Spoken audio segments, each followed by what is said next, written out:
Bienvenidos a este espacio académico. Este grupo está conformado por Anilis B. Serrano Lázaro, Nedis Karina, Bayona Ascanio y quien les habla, Buenichoana Garzón Olano. Hoy analizaremos a fondo la contratación pública, su marco normativo, su operación práctica y, por último, su importancia para el desarrollo del país.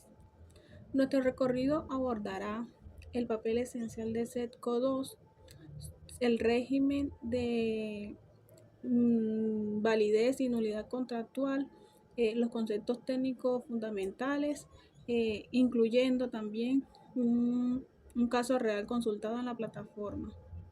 Y por último, el impacto el impacto de la ley de 1882 del 2018. Acompáñenos. Iniciamos con un pilar fundamental de la gestión actual, el Sistema Electrónico de Contratación Pública. Panelista 1. ¿Qué es exactamente el SETCO 2 y cuál es su verdadera finalidad jurídica y administrativa? Gracias.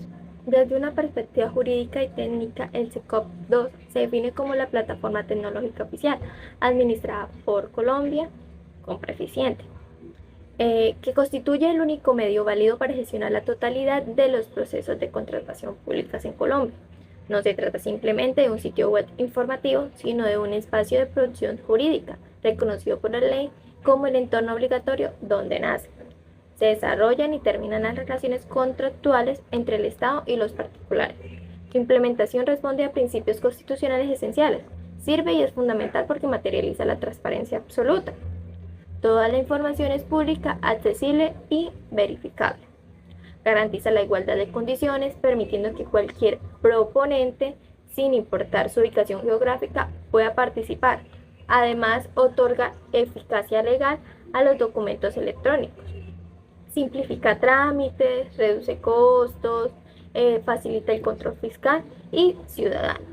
Es, en síntesis, la herramienta que ha modernizado la administración pública en material contractual, tal como lo establece el artículo 3 de la Ley 1150 de 2007 y el decreto 1082 de 2015. Mencionaste el marco legal. Ahora entramos en un aspecto crítico del derecho administrativo, la validez de los actos. Panelista 2. ¿En qué situaciones se declara la nulidad de un contrato y cuáles son sus consecuencias? Es un tema central. Debemos recordar que la contratación pública se basa en negocios jurídicos reglados, es decir, su validez depende estrictamente del cumplimiento de requisitos legales. Según el artículo 44 de la Ley 80 de 1993 y la jurisprudencia del Consejo de Estado, la nulidad absoluta se declara cuando se ha vulnerado algún elemento esencial de su estructura. Los casos principales son: el primero, falta de competencia. Quienes firman no tienen facultad legal y es un requisito de orden público. 2. Objeto ilícito, imposible o indeterminado. Si está prohibido, no se puede hacer o no se sabe qué se va a contratar. 3. Causas o fines ilegales, aunque el objeto sea legal. Si el fin es contrario al interés general, es nulo. 4. Vicios del consentimiento. Error grave, dolo o fuerza al momento de pactar. 5. Incumplimiento de formalidades, que es omitir pasos obligatorios como la publicación en SECOP o los estudios previos. Y 6. La inhabilidad o incompetencia, que el contratista está prohibido por ley para contratar con el Estado. Las consecuencias jurídicas es drástica. El contrato se considera como si nunca hubiera existido. Las partes deben devolver lo recibido y se genera acciones de responsabilidad para los funcionarios y contratistas involucrados. Para hablar con propiedad es necesario manejar el lenguaje propio de esta disciplina. Panelista 1, por favor, explícanos cuáles son los conceptos estructurales que componen el ciclo contractual.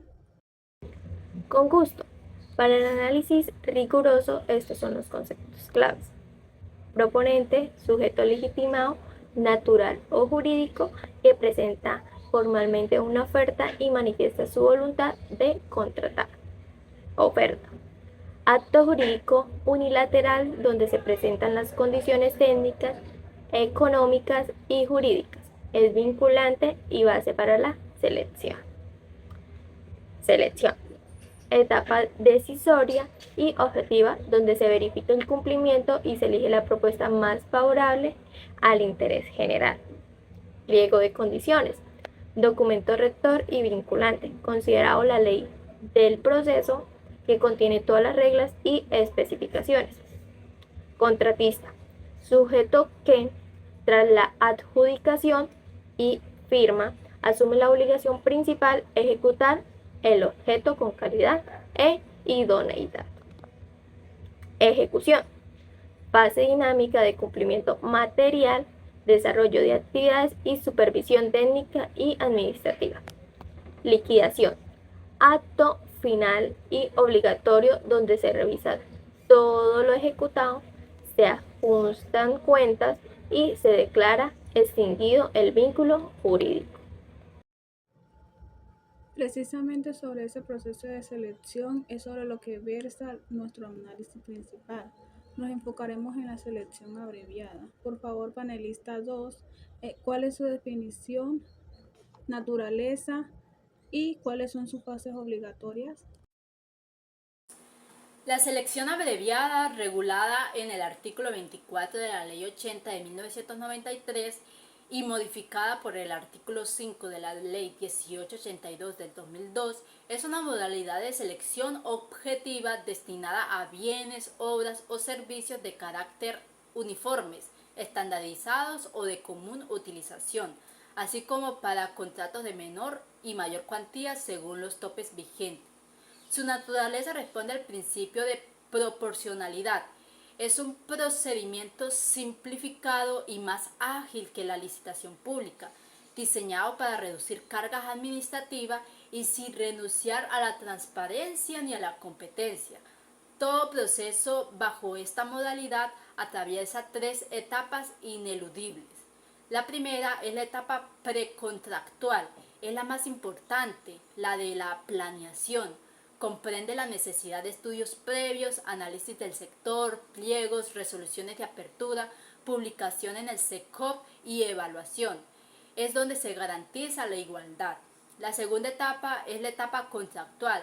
Nace el vínculo jurídico, inicia con la adjudicación, sigue con la firma del contrato, registro de presupuestal, aprobación de garantías y actas de inicio. Aquí se formalizan los derechos y las obligaciones. La última es la etapa postcontractual, es el cierre, comprende la terminación, recibo a satisfacción, verificación de pago y obligaciones laborales, y termina con el acta de liquidación y pone fin a toda la relación jurídica. Excelente descripción teórica, pero ¿cómo funciona esto en la realidad? Panelista 1, usted consultó un proceso real en la plataforma. Cuéntenos los detalles. Así es. Para validar la teoría, consultamos el proceso SAM 038 del 2025 de la Alcaldía Municipal de Chaparral, Tolima. Su objeto fue construcción de obras de arte para la protección del puente sobre el río Amoya. Fue una selección abreviada por menor cuantía, publicada el 8 de octubre del 2025 y cerrado el 10 del mismo mes. Su estado final es adjudicado y celebrado, lo que certifica lo que está terminado, ejecutado y liquidado conforme a la ley. Al revisar la documentación, verificamos el cumplimiento perfecto de las 3 etapas. Primero, precontractual, publicación completa y oportuna de estudios, pliegos y resolución y apertura. Total transparencia. Segundo, contractual. Existe del informe de evaluación, resolución motivada, contrato digital y pólizas aprobadas. Tramitación ágil. Tercero, postcontractual. Informe de supervisión, acta de recibo y el acta de liquidación firmada. Nada quedó pendiente. Este caso demuestra que el sistema funciona y protege el patrimonio público. Esa agilidad que observaron en solo 2 días entre publicación y cierre, ¿a qué se debe? Panelista 2, por favor explíquenos el impacto de la reforma normativa recientemente. Eso es gracias a la Ley 1882 del 2018, la reforma más importante de las últimas décadas. Transformó la selección abreviada de un mecanismo poco usado a la herramienta principal de las entidades territoriales. Sus cambios claves son: 1. Ampliación de causales. Se amplió su uso para obras, suministros y servicios, dándole más autonomía a los municipios. 2. Reducción de plazos. Se acortaron los tiempos eliminando trámites innecesarios, como vimos en el caso. Todo se resolvió en 2 días hábiles, antes esto era imposible. 3. Criterios de evaluación. Se dejó de buscar solo el menor precio. Ahora se valora la calidad, la experiencia, la capacidad técnica y la sostenibilidad. Se busca la oferta más favorable, no la más barata. 4. La tecnología legal. Se dio validez total al SECOP 2 y a los documentos digitales, eliminando el papel y las firmas físicas obligatorias. 5. El fomento a la competencia. Se facilitaron requisitos para que las pymes locales puedan contratar con el Estado, dinamizando así la economía. En resumen, pasó de ser un proceso rígido y lento a ser ágil, flexible y moderno. Llegamos al final de esta mesa redonda. Como conclusión integral, podemos afirmar que la contratación pública es mucho más que un trámite. Es el mecanismo jurídico mediante el cual el Estado cumple sus fines esenciales y atiende las necesidades de la sociedad. Herramientas como el SECO 2 y normas modernas como la Ley de 1882 del 2018 son determinantes para garantizar que estos procesos se realicen con eficiencia, transparencia y legalidad.